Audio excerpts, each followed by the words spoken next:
Malai Kofta is the dish. If you love the dish, then like and subscribe. We're going to start by making paneer. I'm just going to grab a pot.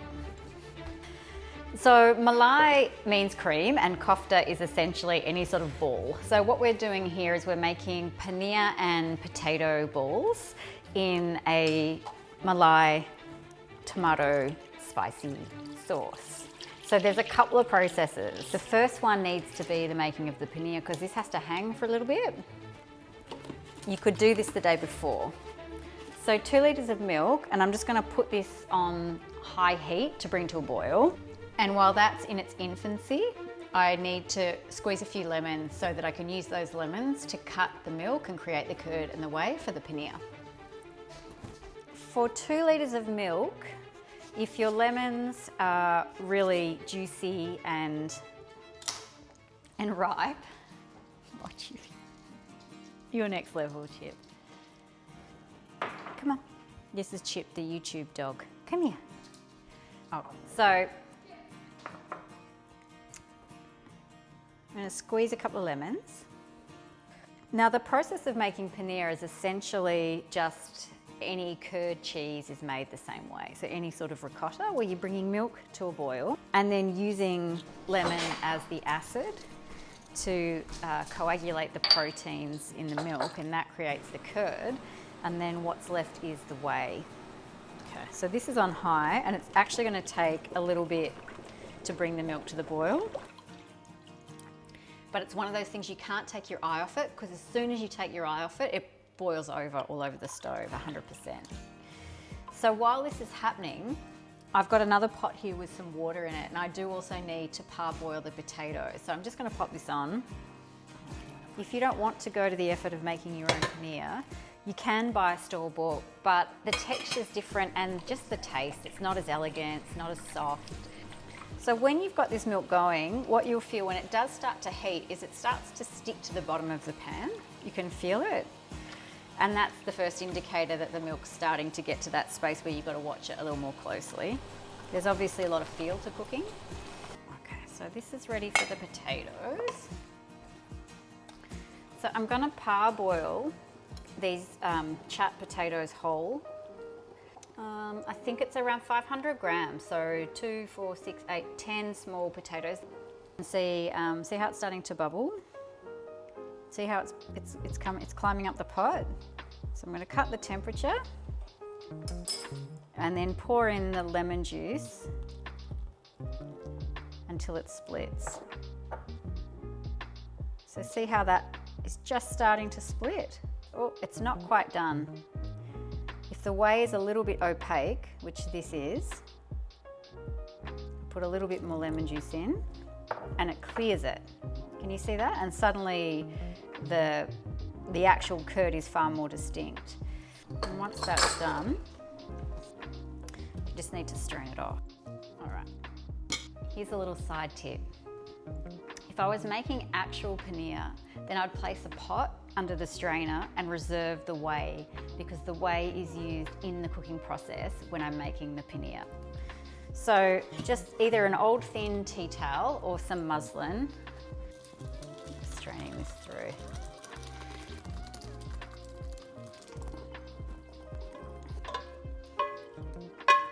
I just want to pull this up. I'm going to use a hairband. I'm like the MacGyver of cooking, tea towels and hairbands. Probably should just get some, like, what do you call them? Tools. Actual functional pieces of equipment. That's what I'm thinking, kitchen equipment.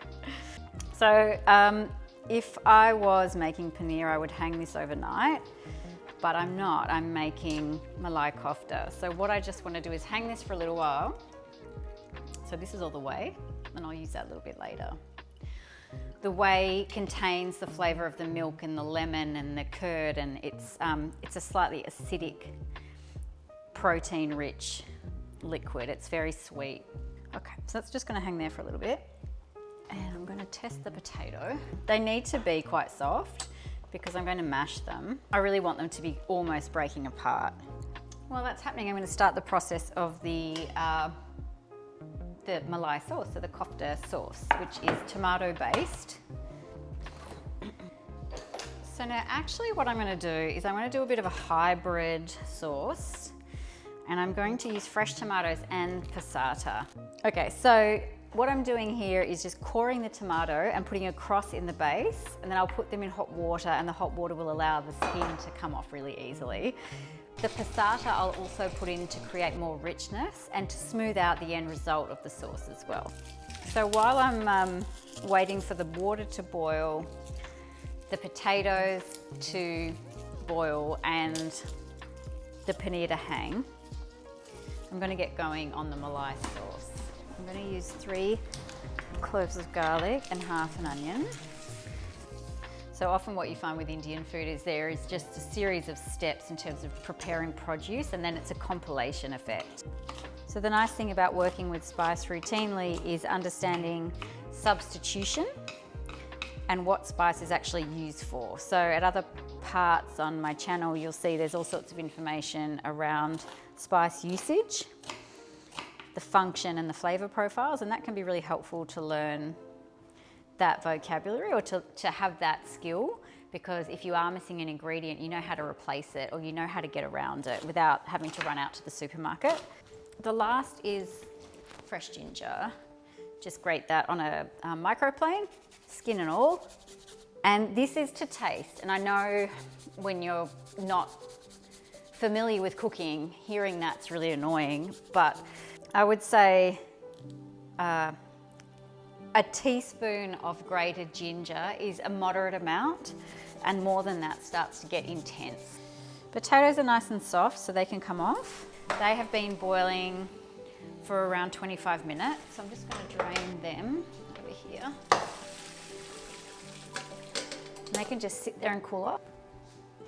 So this is going to get whole spice and oil, bay leaf, 2 or 3 if they're smaller, 2 if they're larger. I'm going to use a cassia bark, 2 star anise, 3 black cardamom.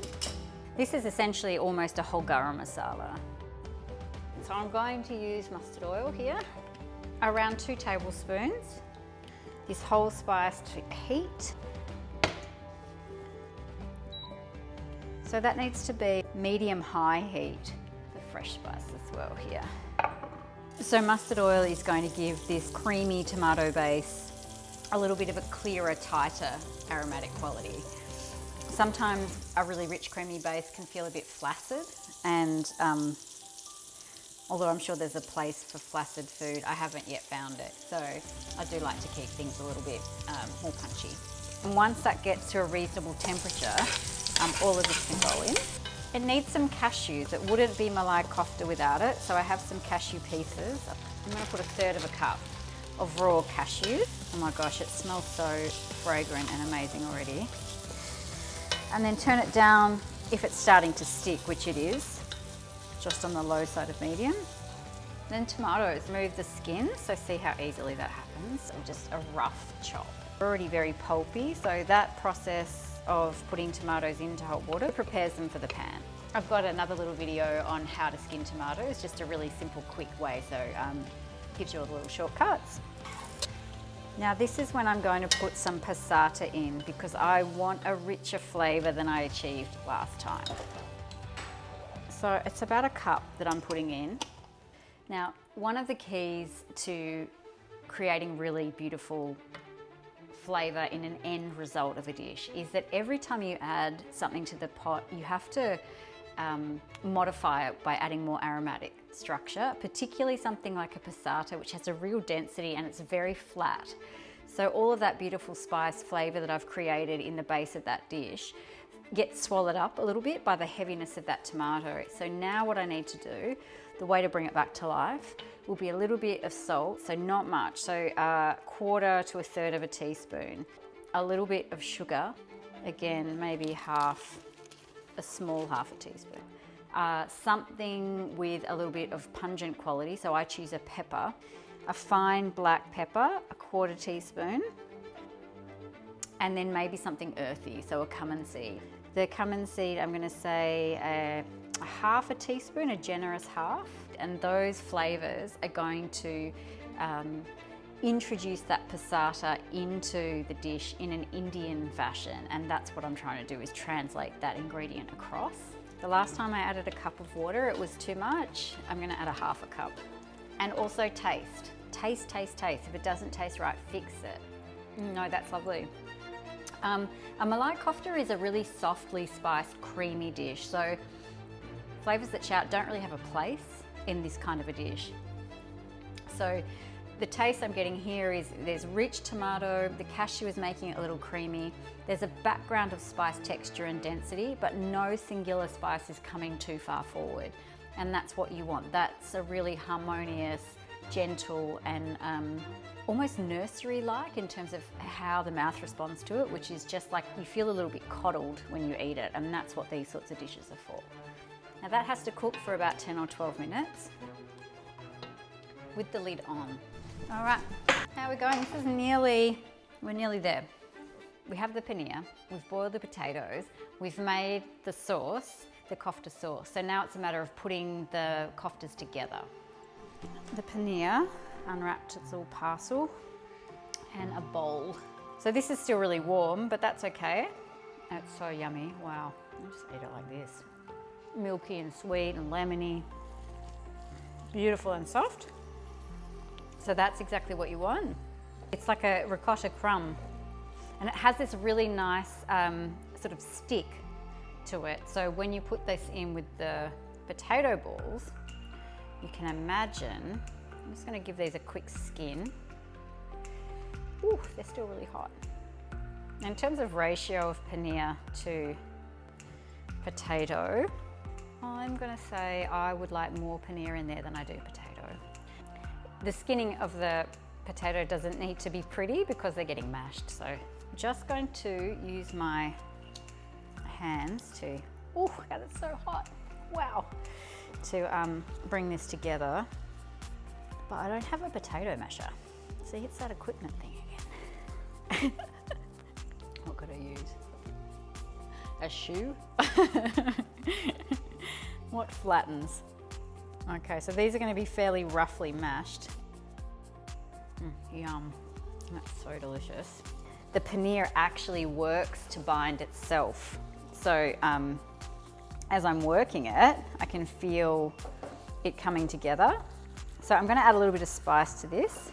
A teaspoon of pink salt, a bit of fenugreek for structure, so 1/3 of a teaspoon of ground fenugreek, 3/4 of a teaspoon of garam masala, 1/3 of a teaspoon of ground ginger, 2 big heaped teaspoons of coriander powder, actually, yeah, 2. And then I'm going to get some ground clove, which I keep over here, just to warm it up. Now, these are very warm, earthy spices, quite soft again. Ground clove is strong, but I do want it to come through, so I'm going to say 1/3 of a teaspoon. And lastly is a little bit of fenugreek leaf, a tablespoon. Yeah, you can smell it straight away. It's really sweet and overly ripe. So these I'm going to roll into little balls in preparation for frying. So one of the ways to actually have them cook more evenly is, and I know it seems silly, but it helps, is just to make sure that they're all the same kind of a weight. So you can do that by feel, or you can do it by actual weight. So around 40 to 45 grams per kofta. It just means when you go to fry them in the oil, they're all going to cook at the same time. And I find for this sort of delicately spiced food, that matters. Touching food is a really important part of understanding how to cook it as well, which is why I prefer to cook with my hands. You find out the texture, you feel the weight, you feel the temperature. I always feel like food is such a sensory experience, and getting right in there is really half the fun. So we're just going to roll them and compress them a little bit so that when they're put into the fryer, they don't break apart. Well, it's definitely an anticipatory dish. So the thing with these dishes is there are lots of steps, and you have to take every single one. It's like life like that. No shortcuts, apparently. Okay, so come and have a look here. As I take this off, you're gonna get all the sexy steam. Ooh, so that is so rich. Now I'm gonna take this off heat because I've got to blitz it. Yum. Yeah, it's still really soft, really sweet, but a really lovely spice background in there.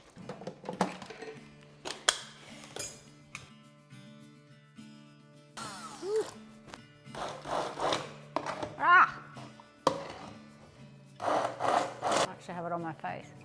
All right, that's about as far as I'm going to take it. Okay. Another pot. You want this kind of a vibe. It's a happy bubble. So this oil is a mix of about 2/3 sunflower oil and 1/3 mustard oil. The mustard oil is going to impart a bit of extra flavour, and you know what I am about, a bit of extra flavour. So 4 to 5 at a time. So this is the run home now. It's the last little bit. I'm going to pop the sauce back on the stove, stir a little bit of cream through, so the malai, and then the koftas go into that and it's served straight away.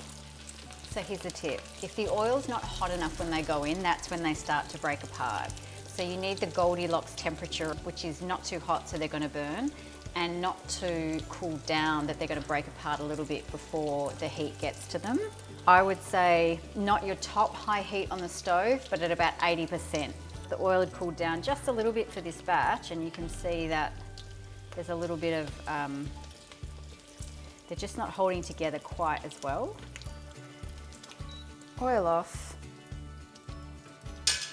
And those over here. Still hot. Yum. A bit of cream.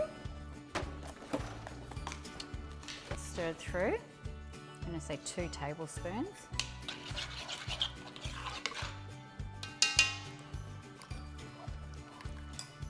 Oh my gosh.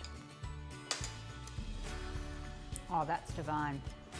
It's so smooth. You can put all of your kofta into the sauce here, but if you want to keep them a little bit crispy, which I love, pop them in a bowl, top up with the sauce, and just total deliciousness. Malai kofta. A big platter of that on any table at dinner. That's a really festive occasion. The paneer and the potato and that kofta and the cream and the spicing and the tomato, it's so rich. It's almost like a dessert. Well, I hope you enjoy it. Let me know how you go. I try to keep the explanations quite simple. There are lots of steps to this dish, but every single step is worth taking. Do it when you have some time. And if you can make your own paneer, it will make the world of difference to the end experience of the dish. This one is actually really good for kids as well because the spicing is really soft. So you could even soften out the spicing in this tomato base, and I think it would be a home run for family dinners.